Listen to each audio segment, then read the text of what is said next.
Moonchild, c'est un trio basse, batterie, voix créé par John Zorn en 2005.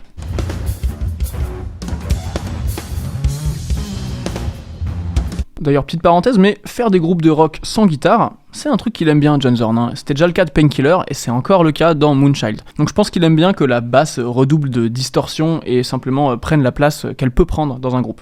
Tiens, d'ailleurs, le bassiste dans Moonchild, c'est Trevor Dunn, et le chanteur, c'est Mike Patton. Et il faut quand même dire que ces deux-là, ils sont à l'origine d'un petit groupe qui s'appelle Mr. Bungle. On va y revenir parce que c'est un groupe de ouf.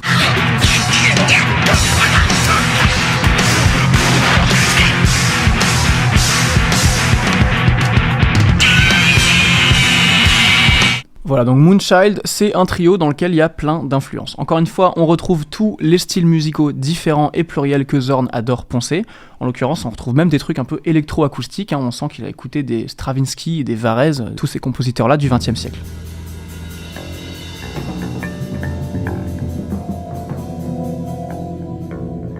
Un autre truc dans Moonchild qui va être important pour lui, c'est l'improvisation.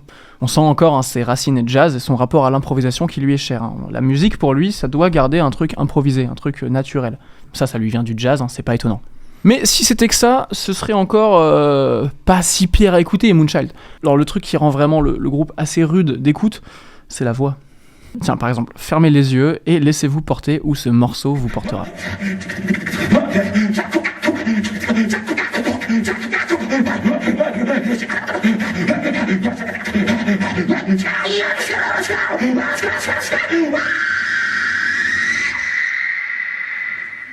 Voilà, donc la voix, c'est quand même le point principal qui fait de Moonchild ce qu'est Moonchild.